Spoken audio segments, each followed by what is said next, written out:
and discover the state you're in. Sponsored by the North Carolina Division of Travel and Tourism and the North Carolina Association of Broadcasters in cooperation with this station.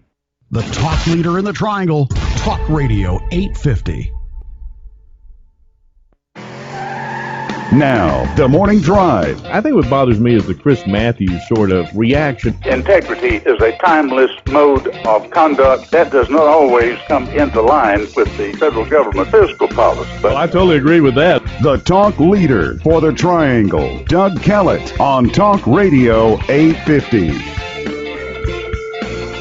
All right, welcome in. 8:05 our time this morning on the Morning Drive. Doug Kellett, along with Lee Boyland. He'll be on with us here. Dave Richmond at the controls and Board of Operations, of course, joining us on the show as well, and we're happy to have you. Another hour of the program this morning.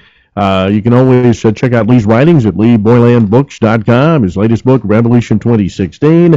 Lee handled our nuclear weapons arsenal during his time in the U.S. military, and a lot to talk about this morning. Lee, good to have you on the show, as always, sir. How are you this morning?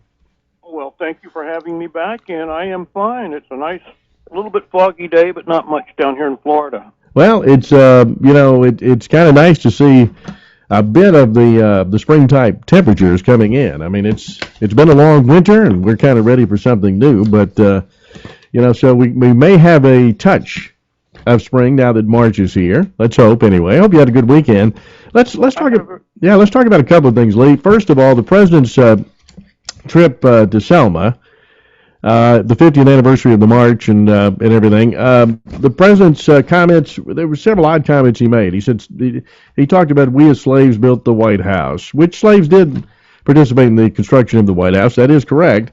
But why bring that up? And then, of course, remember the comments he made back in 2008 when he was there, where he said he was born because of the Selma March, which could not have happened because he was born 4 years before the Selma March. But anyway, details. Don't let those get in the way, right?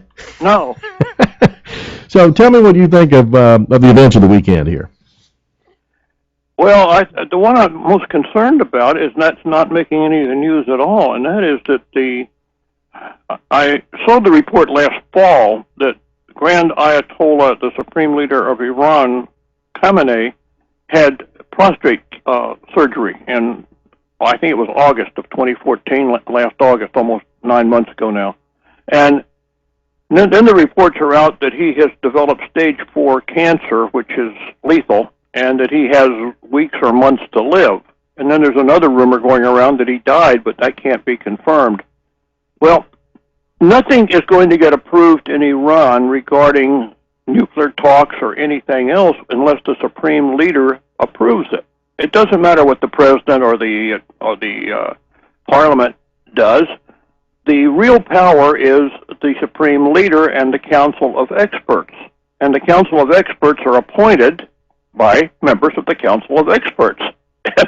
And the Grand Ayatollah, who is appointed by the council of experts. So you can see that it's a nice little closed clique. And the chairman of that died also. So right now, Iran is in a position where I don't think they can commit to anything, simply because their leader is too sick, and he's going to die. There's no question about that. It's just a matter of when or if he already has. So I see the whole thing being that Iran is dragging their feet simply because they don't have a way of approving anything, and they're going to get a new supreme leader who will then set the course that Iran will be on for the rest of his life. And nobody knows who that's going to be, so obviously you can't make commitments for somebody at this point. If you're following my logic, it's right. You don't know what the next step is going to be. I mean, you can have somebody in there more radical than the Ayatollah, somebody that'll listen a little more, that kind of thing. Yeah, I mean, yes, exactly. I'm wondering if it puts us in a more precarious situation here, because delay is always good for the Iranians, no matter what the health condition of the current Ayatollah is. Well, think about what this means. They know that Obama is driven by the fact that he has to make a deal. He's going to bring Iran back to the community of nations in the world. He's going to solve the greatest problem of the world, and this will be his second-term legacy, Obamacare being the first-term legacy. And he's going on this basis, so is Kerry and the rest of the bunch that are with him, and they're not dealing with reality. The reality is there isn't any way to make a deal with Iran that means anything because the leader that would have to approve it is dying. Probably he may not even be rational. Who knows? We can't find out anything. If you're in stage 4 cancer and you're on painkillers to the point where you may not be rational. So they don't want to make any kind of a commitment, but they're going to just keep dragging their feet and trying to get one extension after another until they decide who's going to be the leader of Iran. The elections don't mean anything. That's what everybody, we fool ourselves all the time by applying our rules and our thinking to Islam and to the Arab world. They work on a different system than we do. And if we don't realize that, we're just asking for trouble.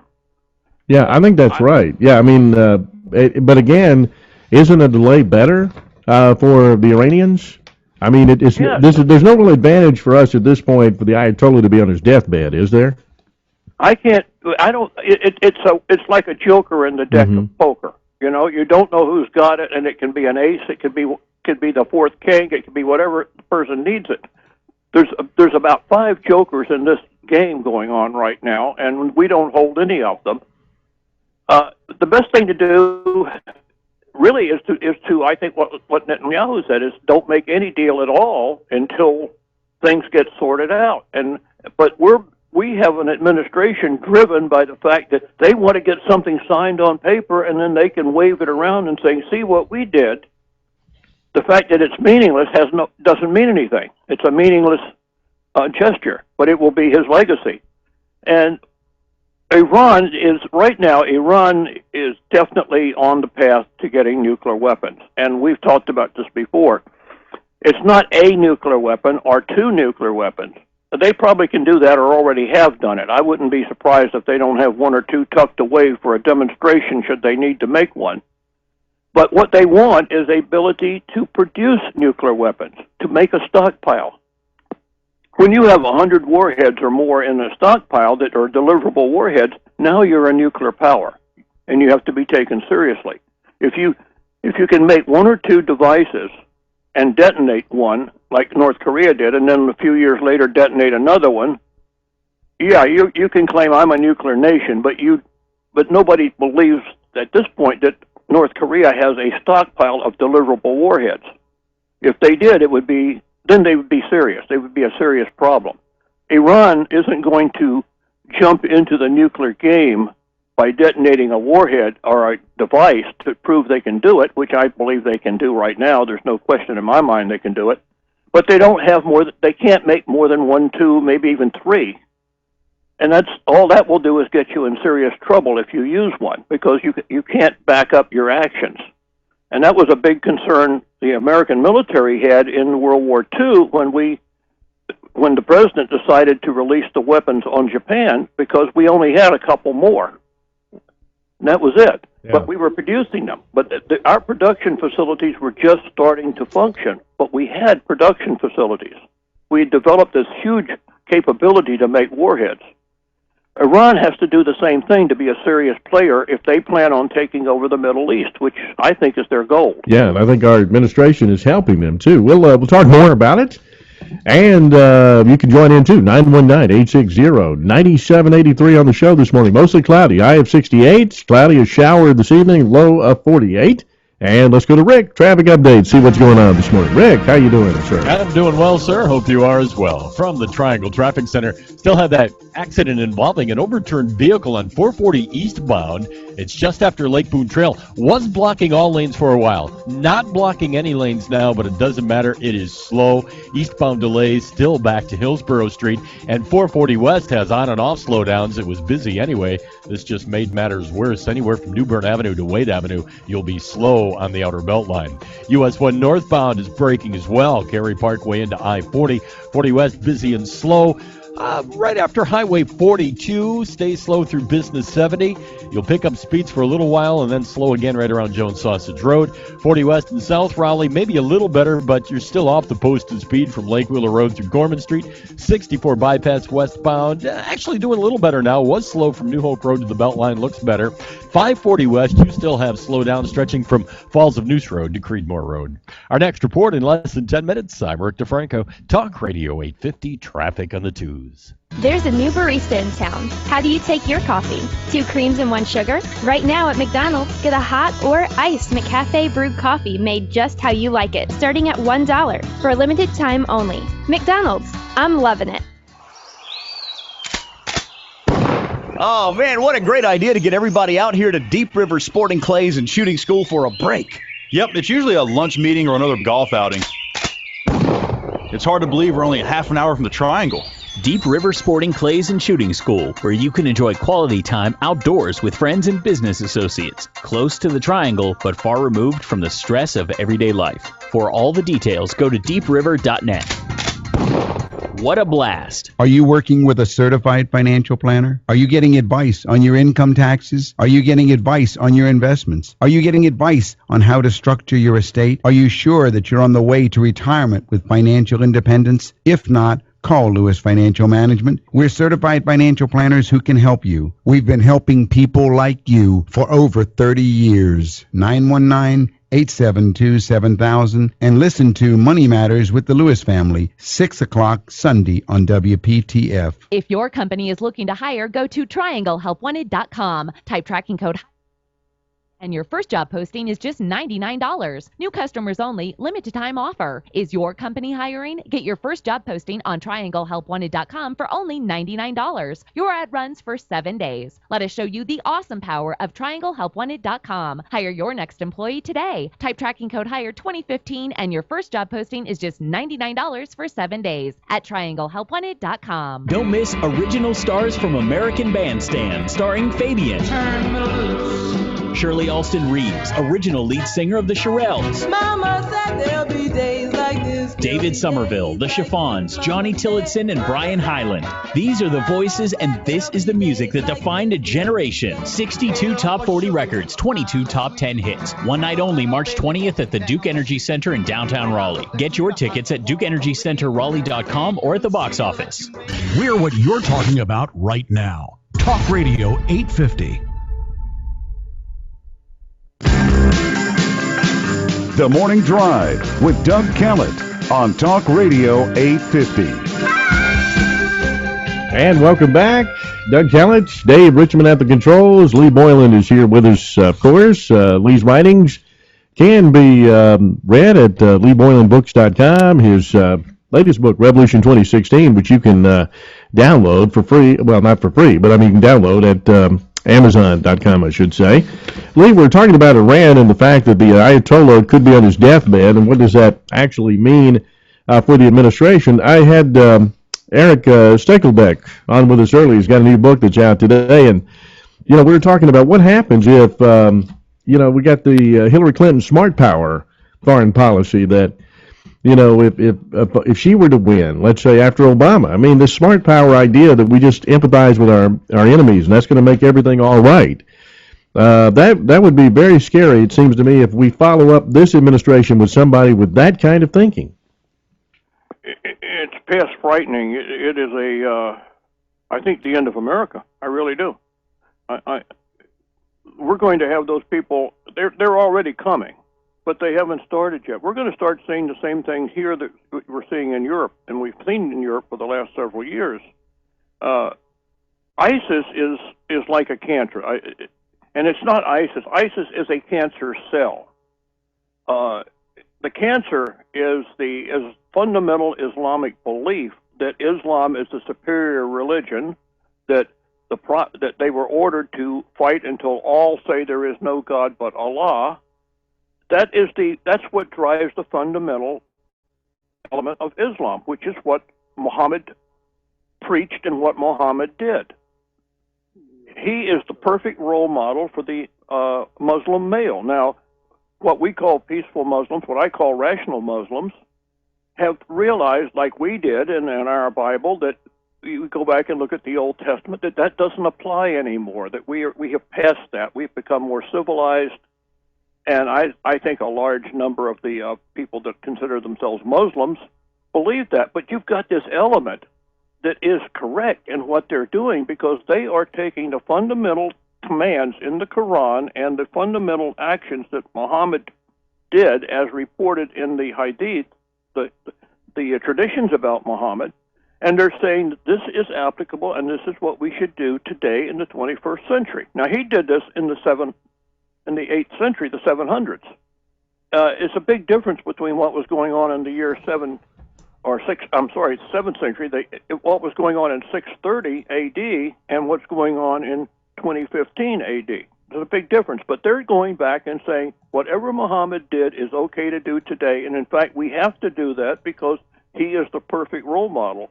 So they are totally, in their own minds, ISIS is the true Islamic religion, and it is their duty to impose it on the world. This is a cancer.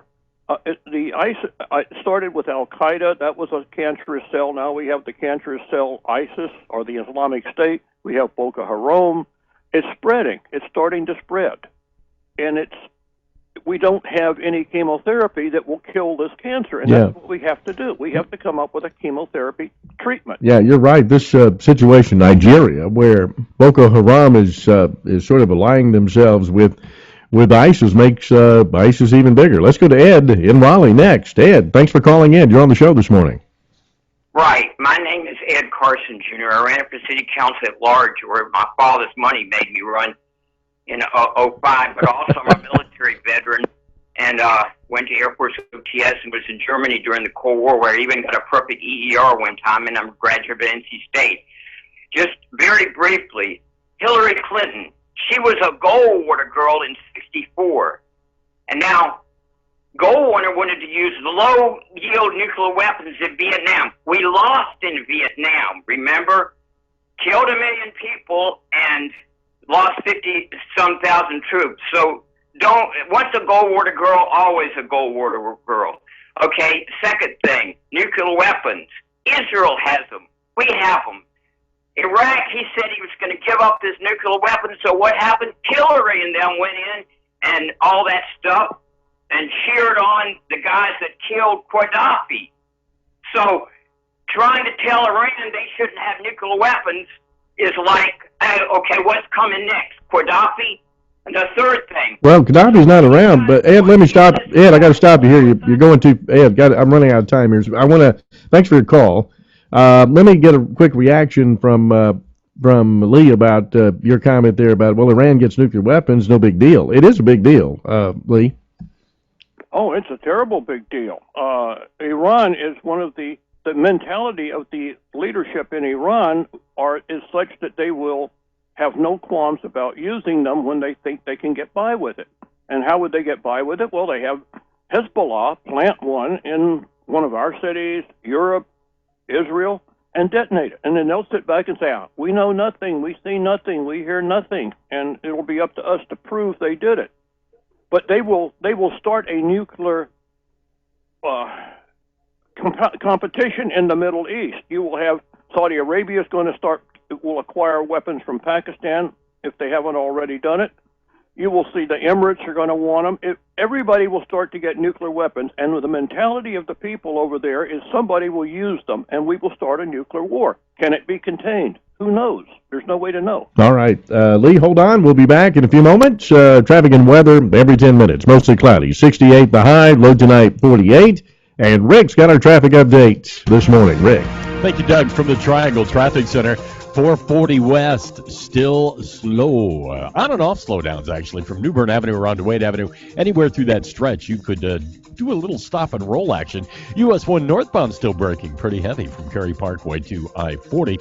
40 West, still kind of slow around the Clayton bypass. It's getting better, but still a bit slow there. And same kind of deal right around Jones Sausage Road. It's kind of slow in that right lane. 40 West and South Raleigh, also slow. Lake Wheeler Road through Gorman Street.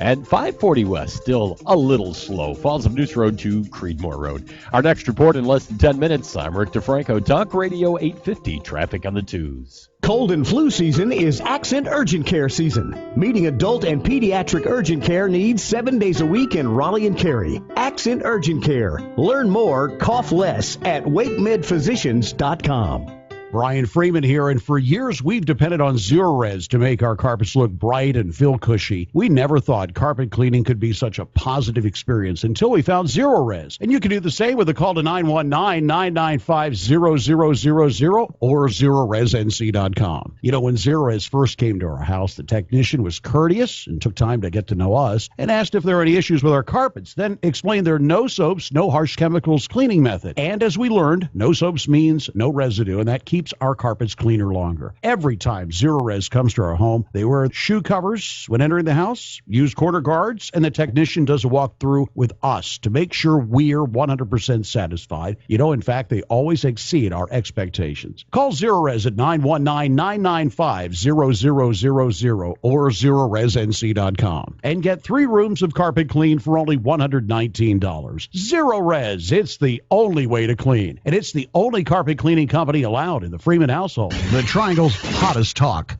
Talk Radio 850. The Morning Drive with Doug Kellett on Talk Radio 850.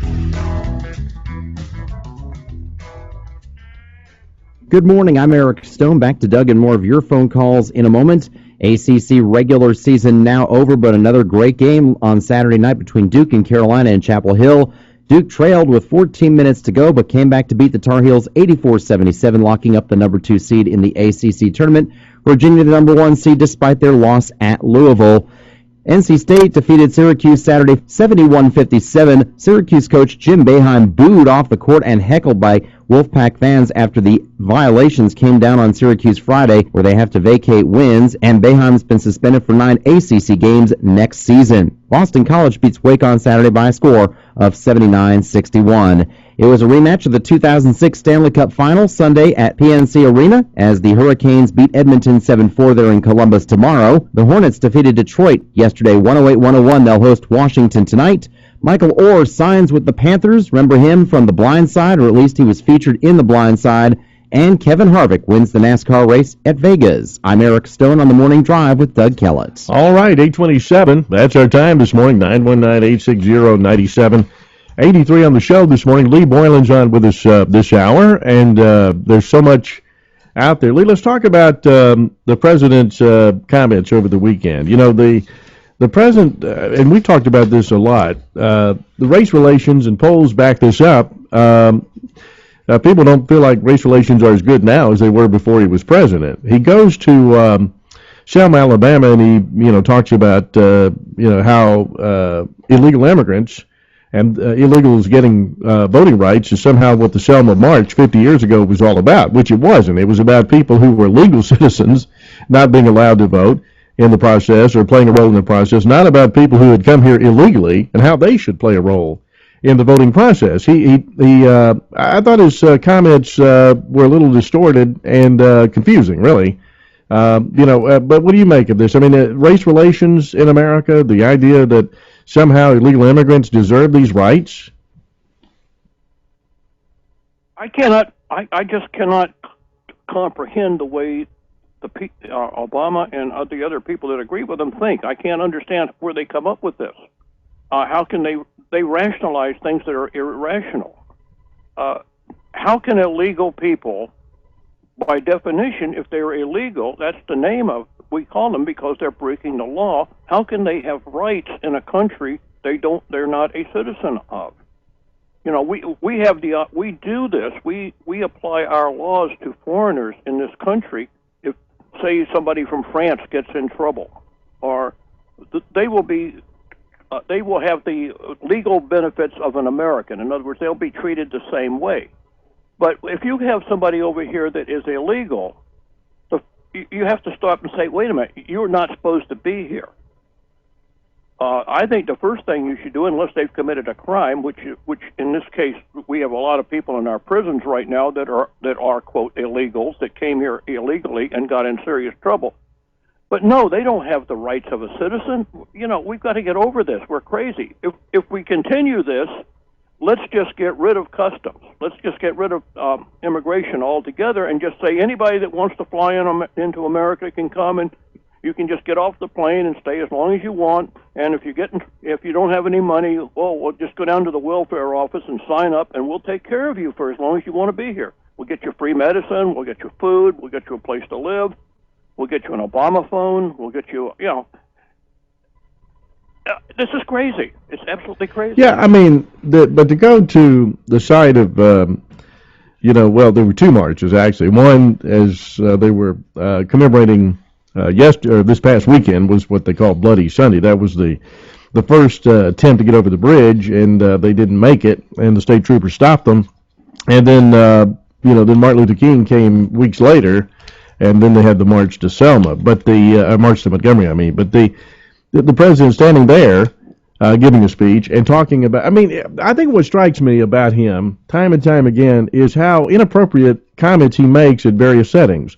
We know about obviously the prayer breakfast, where then he starts talking about the accomplishment of Muslims have made, in a prayer breakfast, and then starts talking about how Christians have been as bad as ISIS, right? I mean, how inappropriate that was. I thought his speech in Selma was inappropriate, talking about how what happened 50 years ago on the bridge is somehow supposed to help illegal immigrants get voting rights. I mean, that's so inappropriate.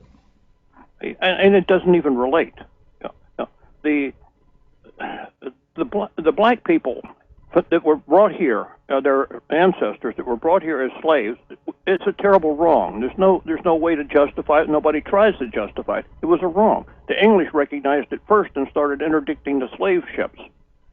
And these people they are here. They were born here. They are just as much an American citizen as I am, or you are, or anybody else, and they have exactly the same rights that we have. No more, no less. But why are we resurrecting race problems that we have just about solved? I thought we had finally gotten over the race problems and going into this century that I don't see discrimination. Well, you see there's always some crazy people or rednecks, if we call them, or whatever that will do that. But on an average, in the American, nobody cares whether the person is black or brown or whatever color. I've worked for black men, and I haven't ever worked for a black woman, but I've worked for under a black man. I had no problem with that. If the man is competent, that's all I care about. And I think we were there. Now we've started to resurrect race problems and fan the flames of people instead of going out and saying, look, you guys, pull up your baggy pants, put a belt on, learn how to speak proper English, and go to school and learn how to do something, and you can get along just fine in this country.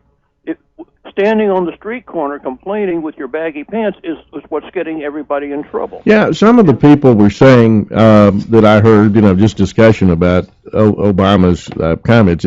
Like you're talking about, it was more of, is he going to always be looked at now as sort of the black president that represented black America, really? Not all of America. I mean, some have wondered, about the way he's acted with the Ferguson situation. His comments about racism in America and white privilege, I guess, has come about. Been a lot of discussion about that during his administration. And was this, he told Univision the other day that even the illegals, they're all Americans, just like they're as American as we are, he said, which is interesting. Okay, we'll be right back. 8:33, traffic and weather every 10 minutes on the show. Got some thoughts? Give us a call. Mostly cloudy, high of 68. Shower tonight, low tonight, 48 degrees, and we'll be right back. Rick's got our traffic update. Rick? Thank you, Doug, from the Triangle Traffic Center. Looking at several slowdowns. Some of these are leftovers from that overturned vehicle accident on 440 eastbound. US 1 northbound, you're busy and braking from Cary Parkway into I-40. Then it picks up on 440 eastbound. You are slow from I-40, at least to Lake Boone Trail. 440 westbound direction, on and off slowdowns, really stretching anywhere from maybe New Bern Avenue or Capitol Boulevard around to Wade Avenue. We now have a crash on 40 west just after the Clayton bypass. It is blocking the left lane just as that spot was starting to get a little better. It's slowing down again. You're going to be slow from right around the Clayton bypass pretty much into the Beltline. 40 West and South Raleigh, still slow. Lake Wheeler Road through Gorman Street. In fact, maybe back to South Saunders, you're starting to slow down. And 540 West is still slow. Falls of Noose Road around to Creedmoor Road. Our next report in less than 10 minutes. I'm Rick DeFranco, Talk Radio 850, traffic on the twos. The Lars Larson Show is on the air. We don't need the federal government telling local school districts how to run their business. But the more money that they dangle out there in front of local school districts, of course, the local school districts are going to do what anybody does when they have money dangled in front of them. They're going to usually say, sure, I'd love to have some of that money. The problem is every single dime coming from Washington, D.C. comes with strings, and it shouldn't. Hey, it's Lars Larson. Join me weeknights at 9 on Talk Radio 850.